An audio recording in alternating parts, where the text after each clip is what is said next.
Good morning, everybody. Welcome to another episode of Ferrum Football First and 10. I'm your host, Jordan Mann, and as always, recurring guest, Coach Grande. How you doing, Jordan? Doing good. Congrats on the win. Appreciate it. Big road win down in Georgia against LaGrange, where Ferrum is coming off a 44-20 win. It was a record-breaking day for freshman running back Mann. He had 254 rushing yards on 33 carries.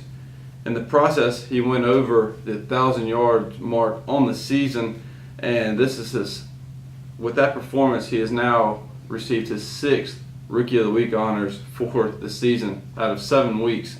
So, Ferrum's played 7 games, 6 Rookie of the Week honors. That's consistency. It is. We actually put him up for Player of the Week for the conference, which went to the Huntington quarterback, had 5 touchdowns down against Methodist, and with that, Brian received the Rookie of the Week, but certainly felt he was worthy of the Player of the Week, and actually nominated him for the D3 football Team of the Week, which is a weekly honor that the nation kind of recognizes, and Brian did get recognized at that level. And similar to Montel back at the Hampton-Sydney game, got recognized for his defensive performance. It was just great to see, another Ferrum accolade there. So. Yeah, like you said, if he breaks a school record, the argument's there to be the Player of the Week, not only Rookie of the Week. That's what we felt, but obviously others felt otherwise. So we'll let them make those decisions. We'll just keep on rolling. Yeah, just keep on playing. And also shout out to Aaron Branch. His first Rookie of the Week honors with 6 tackles, a forced fumble, and a pass breakup. Yeah, he's just a tremendous football player, and has done a great job this year as a freshman, as many of our kids have done, and really came up big at our outside linebacker position, and expect big things from him. The rest of this season, and the future of his career looks bright. Yeah, and going back to Mann for a little bit, how good the offense has been this season. I was doing compare and contrast to last season. Ferrum's total yards a game last season was 377. To compare to this year, they're averaging 409 yards per game, and Mann, like I said, 1,079 rushing yards with 10 TDs through 7 games. It's very, very good for a freshman playing more mature than he is. And, the success he's had is a byproduct of the overall team effort. With the offense, and certainly Harvey Taylor, quarterback, makes a lot of good decisions for us. He does. His threat on the perimeter, running the ball, and certainly our passing game, creates some space for Brian to run in, and the guys up front, the tight ends, and the receivers have all done a great job buying into, our complementary style of offense, which has really come together in 7 weeks, and looking forward to this Saturday. Yeah, and speaking of Harvey Taylor, can't leave him out either, as he has 6 rushing touchdowns and 10 passing touchdowns. So 16 total TDs from your quarterback, and basically 26 from the backfield. That's really good so far through 7 games. No doubt. And so, switching it up, I was talking to you a little bit off the camera. College Game Day did this segment on Nick Saban, talking about what he did during the season, his hours of getting in the office, and he said 7 a.m. and leaving at 10 p.m.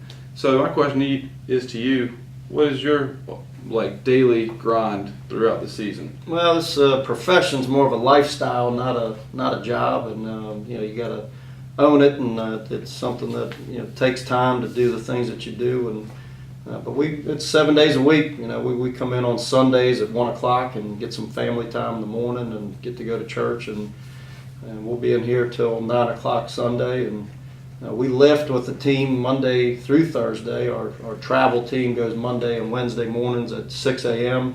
and watches film opposite, and then our non-travel guys lift at 6:30 in the morning, Tuesday, Thursday. So our coaches are actively in the building, bright and early, and we're through practice till 9 o'clock's kind of my cutoff to get them out of here, and it makes for a heck of a long day. And as the week goes on, you get a little bit more time as the hay gets in the barn and you're ready to play Thursday and certainly Friday, to get out a little bit early and just regroup for Saturday and be fresh. Now, how much film do you usually go through? I know football coaches love going through film. I know you have to go through hours of film breakdown, not only from the offense and defense standpoint from the previous game, what to improve on, but also you're looking at the opponent the next week. Yeah, we usually put the previous game to bed, like I said, Monday morning with the players.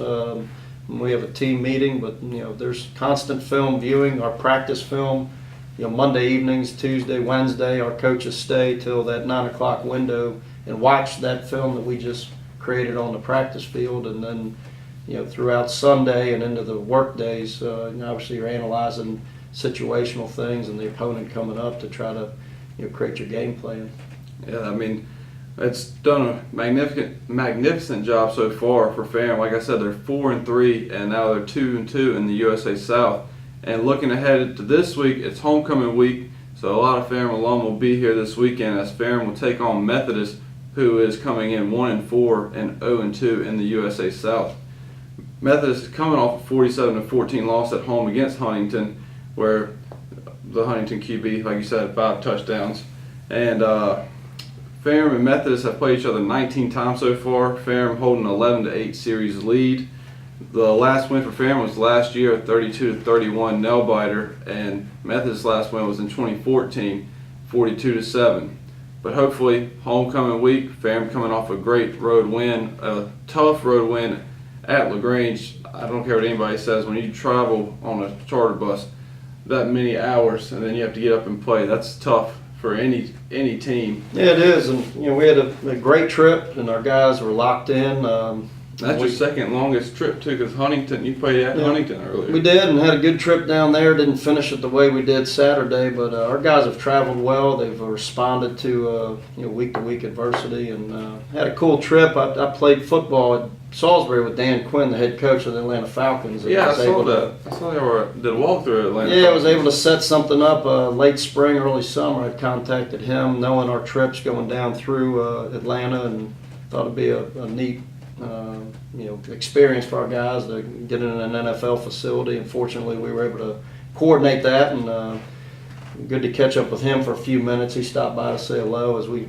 stopped through for our walkthrough. And it was a really good experience. And like I said, our guys just handled those things well, and got ready to come off the bus and to start there. And we didn't talk enough about, I think, our defense on Saturday. We played against the #1 passing team in the country, the #1 quarterback in terms of yards, and that it was a plan to hold the ball, and we had 38 minutes of time of possession. And you used them efficiently too. Well, we did, and they strike fast, and even their 3 touchdowns were not very time-consuming drives, which we knew. So it was important for our defense to step up, and those guys did a great job up front and in the secondary and our linebacking to hold them down below their season averages. So yeah, that's like you said, that's a big part of any team is defense. Defense wins championships.